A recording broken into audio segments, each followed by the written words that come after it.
Emily stood at the edge of the marina, the salty air brushing against her face as her eyes fixed on the old boat sitting quietly in the corner. Its paint was chipped, its body scarred with rust, and the once white deck was now gray with years of neglect. Anyone else would have walked past without a second glance, but Emily couldn't. Something about the boat tugged at her heart, as if it whispered for a second chance.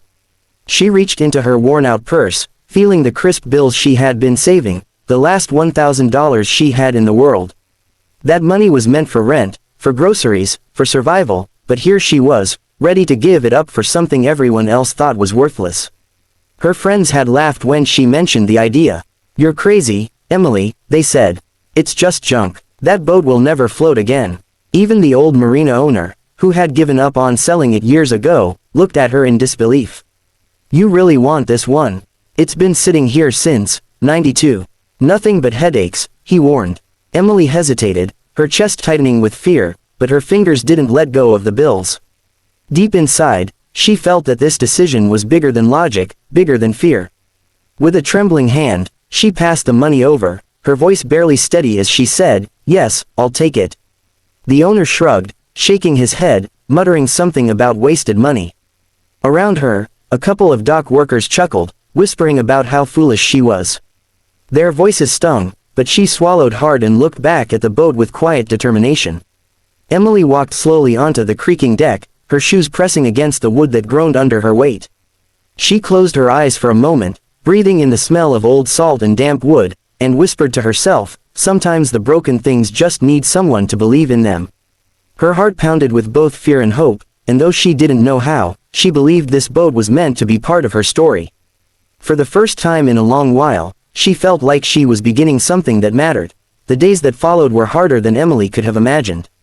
From sunrise until the last light faded, she poured herself into the battered vessel. Her hands became raw from scrubbing away layers of grime that clung stubbornly to the surface. She spent hours sanding rusted railings until her arms shook from exhaustion, then bent over with a paintbrush, slowly giving new color to wood that had nearly forgotten it was once alive with shine. Every nail she hammered and every plank she patched seemed to laugh back at her, as if the boat itself doubted her resolve. But Emily refused to quit. The marina was rarely kind to her. Passers-by would glance at her bent figure and exchange smirks, making jokes just loud enough for her to hear. "She must be out of her mind," one man muttered, shaking his head. "That wreck should have been scrapped years ago." Their laughter bit deep, but she didn't let them see her falter. Instead, she would straighten her back, wipe the sweat from her brow, and carry on as if their words were only passing echoes in the wind. At night, she stretched herself across the deck, staring at the stars above. The wood beneath her was still rough, still far from what she dreamed it could be, but she let the sound of the water lull her into fragile rest. Sometimes doubt crept in. She wondered if her friends had been right, if she had wasted the last of her money on a hopeless dream. Rent was due soon, her wallet was empty, and the world around her seemed to think she was foolish. Yet in those quiet hours, something stirred inside her. She began to see the boat not just as a project, but as a reflection of her own life. It was weathered, scarred, and left behind, much like she had felt for so long. And just as she scraped away the rust and patched the broken wood, she felt as if she was mending herself too. Each stroke of paint was a small declaration that neither she nor the boat was beyond saving. For all the aches, all the doubts, Emily clung to that fragile hope. One evening, as the sun sank low and painted the water with streaks of gold and orange, Emily sat slumped on the deck, her clothes stained with paint and her hands aching from another long day's work. She had been fighting back thoughts of failure all afternoon, wondering if her strength was enough to finish what she started. That's when she noticed a figure at the edge of the dock. An older man stood there, his shoulders slightly hunched, a navy blue cap shading his weathered face. He didn't speak, didn't move closer, just watched quietly as she struggled with a stubborn bolt that refused to turn. For several evenings in a row, he returned, always keeping his distance, observing with a kind of patient curiosity. On the fourth evening, he finally walked toward her, his steps slow but steady. Emily looked up, startled, as his voice broke the silence. "You know," he said softly, "that boat saved my life once." His words froze her in place, the wrench slipping from her hand. She blinked at him, trying to make sense of what he meant. The man's eyes grew distant, as though he was staring back through time. He introduced himself as a veteran who had served decades earlier. After returning home, broken and haunted by the memories of war, he had stumbled upon this very boat. He and his wife, both searching for healing, had poured themselves into restoring it. He spoke of long days spent sanding and painting, of evenings when the two of them sat on the deck watching the sunset, finding a peace neither thought they'd ever know again. His voice wavered as he spoke of his wife's laughter echoing across the water and how, together, they found solace in the rhythm of the waves. But his tone shifted when he admitted the truth. After she passed away, he could no longer bring himself to care for the boat. It sat abandoned, slowly falling apart, just as he felt his own life had. His eyes glistened as he looked at Emily. "I thought it was lost forever," he whispered, "until I saw you out here, fighting for it the way we once did."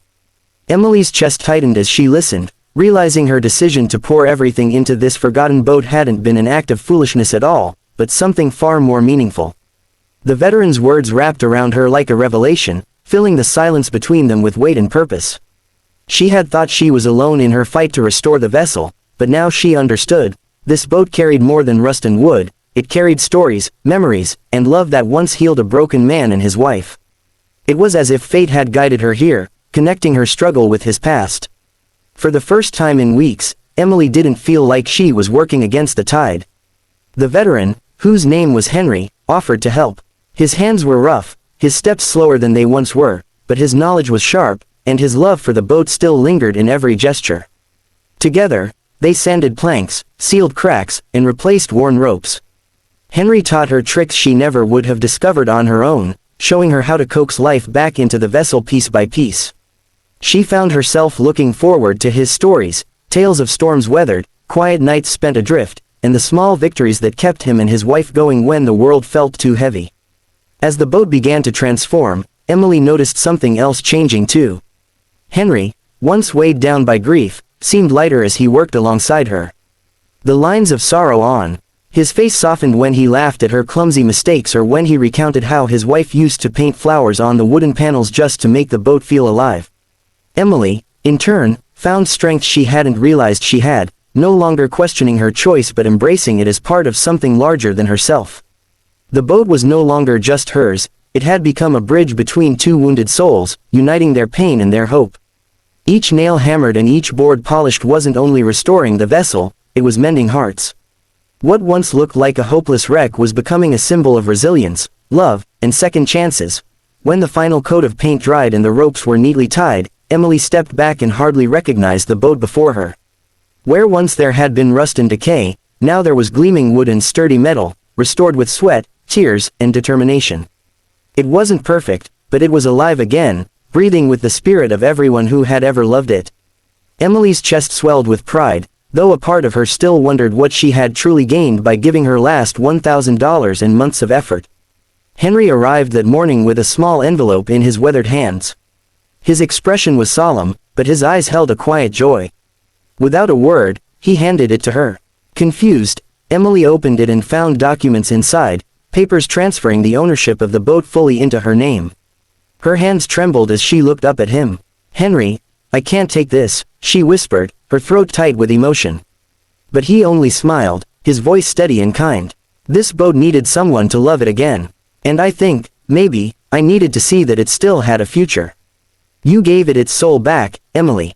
Now it belongs to you." Tears blurred her vision as she tried to respond, but no words came. She felt the weight of what he was giving her, not just a boat, but a legacy, a reminder that broken things, and broken people, could find new life when given a chance. Henry's weathered hand patted hers, and for a moment, they simply stood together, both of them silently grateful for what this unlikely journey had given them. Days later, at sunrise, Emily pushed the boat gently into the water. The morning air was cool, the horizon painted in pink and gold. As the boat began to glide, her heart surged with a sense of freedom she hadn't felt in years. On the dock, Henry stood waving, his smile proud and full of hope. Emily lifted her hand in return, whispering a thank you carried by the wind. She understood now that her last $1,000 hadn't been lost, it had bought her purpose, connection, and a reminder that miracles are born when we choose to believe in what others call broken.